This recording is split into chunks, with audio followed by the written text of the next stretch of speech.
Buenos días. El día de hoy vamos a presentar este artículo referente a la incidencia infectológica hospitalaria y su impacto en la atención de salud.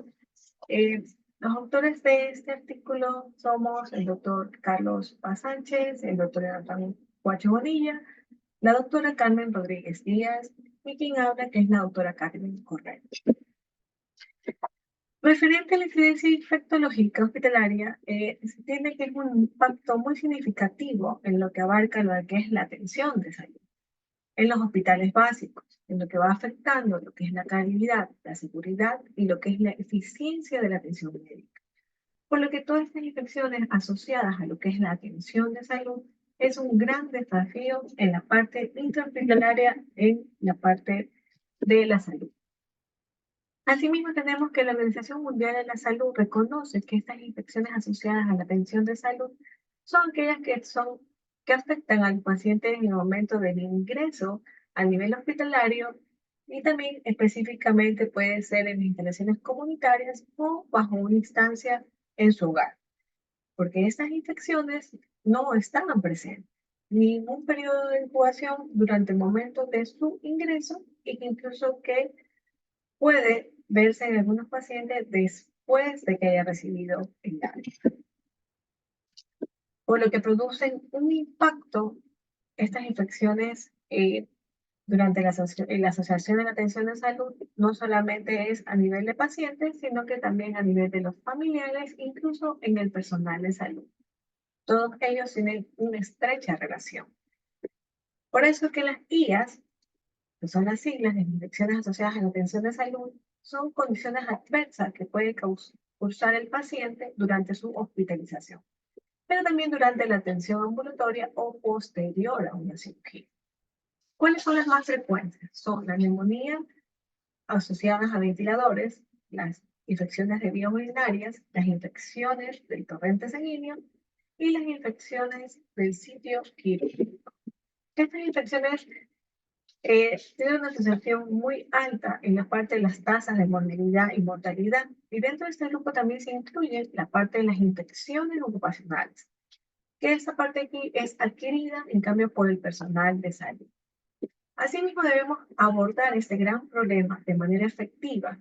¿Por qué razón? Porque aquí nosotros debemos ver la parte del enfoque multifacético, porque debe incluir la parte de las medidas preventivas, la parte del fortalecimiento de las políticas de control de infecciones y promoción de la cultura de seguridad del paciente.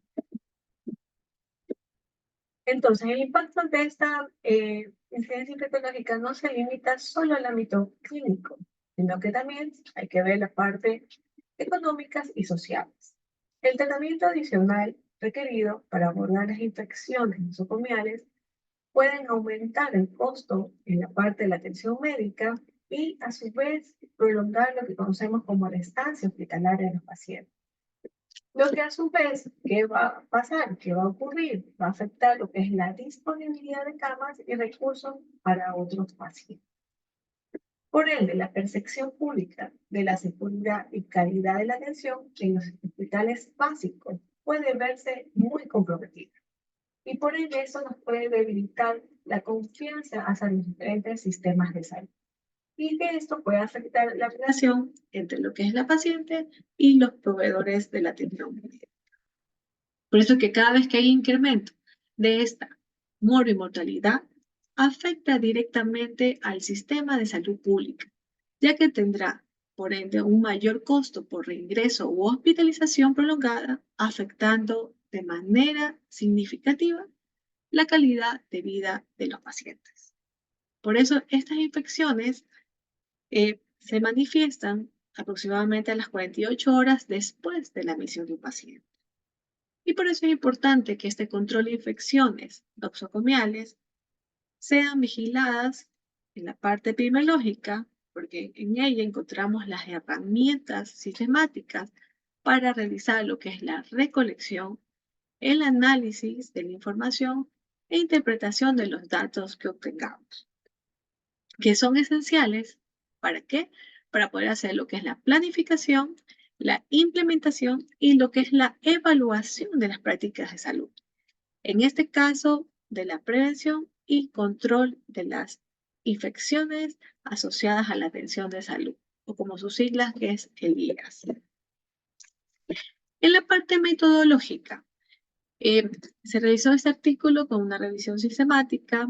Entonces, el objetivo fue revisar y recolectar la información más actualizada con el propósito de describir cuáles son las infecciones asociadas a la atención de salud, las cifras de la incidencia a nivel mundial y la importancia de la detección de las mismas. Entonces, dentro de este sistema de búsqueda que se utilizó fue la recopilación de la información en diferentes fuentes, libros o revistas indexadas que aportan mucha información, como PubMed, como Cielo, entre otras. Asimismo, usamos los diferentes filtros, ¿verdad? EBIAS, Systematic Review, y a su vez también incluimos la parte bibliográfica de la Organización Mundial de la Salud y de la Organización Panamericana de la Salud. ¿Y cuáles fueron los resultados de nuestra investigación? En primer lugar, la epidemiología de las infecciones asociadas a la atención sanitaria nos ayuda a desglosar lo que es la incidencia de este tipo de infecciones entre los pacientes que son hospitalizados o concurren al hospital o un centro de atención. Y asimismo analiza la información y podemos analizar que esto es un gran problema y vemos qué magnitud tiene este problema para comenzar a intervenir. Asimismo, en diferentes fuentes de información, como los datos de distribución de estas infecciones asociadas a la atención de salud por tipo de paciente, cuáles son los agentes patógenos que causan las enfermedades y a su vez las indicaciones sobre el tratamiento y la duración del periodo de tiempo. Estos nos van a ayudar a comprender lo que es toda la parte de la problemática de las infecciones asociadas a la atención de salud en un determinado establecimiento. Y resultan muy útiles para definir estrategias preventivas.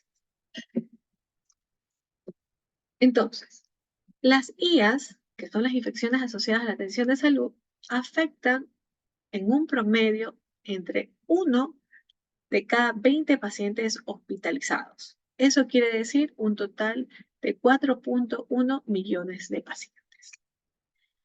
En los hospitales de los países desarrollados, estas infecciones tienen una incidencia de 5 a 10% de hospitalizados. Incluso pueden desarrollar más de una de estas IAS. ¿Y qué nos dice la Organización Mundial de la Salud? Que tienen mayor riesgo de contraer una infección asociada a la atención de salud aquellos pacientes que viven en países desarrollados con una incidencia de 2 a 20 que aquellos que viven en vías de desarrollo. Asimismo, los diferentes estudios indican que estas guías son el evento adverso más frecuente, el cual representa un 37.14% de los eventos reportados. El costo anual de costo en Estados Unidos por estas infecciones asociadas a la atención de salud es de aproximadamente 28.000 a 45.000 millones de dólares. En México se ha estimado que la frecuencia de las IAS en los hospitales varía desde un 2 hasta un 21% en los pacientes que están internados. En el informe anual del ROBE, dice que hicieron un informe, un periodo de 10 años, del año 2005 al 2015, en el cual la red hospitalaria de vigilancia epidemiológica indicó que la tasa global de las IAS reportadas tuvo una incidencia de 5 por cada 100 egresos hospitalarios de forma anual. La variación de esta frecuencia en el uso de procedimientos invasivos, como la ventilación mecánica, que mencionamos hace un momento que eran las más frecuentes, los catéteres intravenosos centrales, el uso de sondas, ya sean nasogástricas y vesicales, que estos son los más frecuentes que se presentan en las infecciones asociadas a la atención de salud. Vamos a ver cada uno de ellos, ¿sí? Los más frecuentes. Vamos a ver primero sobre las infecciones de las vías del tracto urinario, ¿no? De las vías urinarias, que están asociados a lo que es las sondas vesicales. Se dice que es la cuarta causa más frecuente en los Estados Unidos y, por ende, esto está relacionado con la instrumentación de las vías urinarias en el área de cuidados intensivos, que es donde existe el mayor porcentaje de estas infecciones. ¿Cuáles son los microorganismos más comunes? Se dice que la Escherichia coli tiene una incidencia de un 21 o 4.4%. La duración del sondaje, entonces, es el principal factor de riesgo modificable, ya que el paciente presenta la sonda por mucho tiempo. Entonces, mientras más tiempo lo tiene, mayor será el riesgo de contraer estas infecciones de vías urinarias. Ahora vamos a ver sobre las infecciones del sitio quirúrgico. Se dice que estas infecciones son las más frecuentes del paciente operado, que representan el 23% de las IAS. Esta también aumenta la mortalidad del paciente, así como los costos en la atención. La interacción entre los factores propios del huésped, el quirófano y los microorganismos involucrados desarrollan la interacción y la proliferación de los mismos. El riesgo global de desarrollar estas infecciones de sitio quirúrgico a una cirugía es de 1.9%. El tipo de herida influye el riesgo de infección. Se dice que las heridas limpias tendrán 1.5% de riesgo, las contaminadas limpias un 10% y las heridas contaminadas un 20%. Así también tenemos las infecciones del torrente sanguíneo asociadas a una vía central. Se dice que se representan el 55% de los casos internados, sobre todo en la UCI, y un 24% de los hospitalizados. Así tenemos varios microorganismos que son encontrados, como el estafilococo coagulase negativo, que tiene una incidencia del 21%, seguido del estafilococcus aureus con un 12%. Entonces, el principal factor de riesgo es la hospitalización prolongada.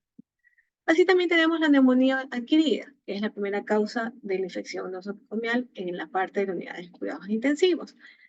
Y sobre todo está asociada con la neumonía asociada a los ventiladores. Estas causas son causadas por bacterias, y ver si son pacientes inmunodeprimidos, que tenemos que revisar los microorganismos virales.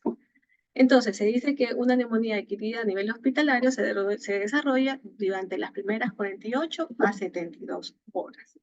También tenemos que ver la resistencia antimicrobiana ante los patógenos bacterianos conocidos como microorganismos multiresistentes dentro de un hospital. Dicen estudios que indican de 7 de los 15 microorganismos multiresistentes se consideran una amenaza urgente. Sobre todo el Staphylococcus aureus, el patógeno más frecuente que causa las IAS. Casi la mitad de ellos son resistentes a la meticilina. Entonces aquí tenemos cuáles de ellos son los microorganismos multiresistentes. Tenemos el 30% de los enterococos, resistente a la vancomicina, el 18% de los enterobacteriae producen PLEA, teniendo resistencia a los antibióticos beta-lactámicos, el 4% son resistentes a la carbapenémicos, y el 16% de la pseudomonas aeruginosa son resistentes a varios fármacos.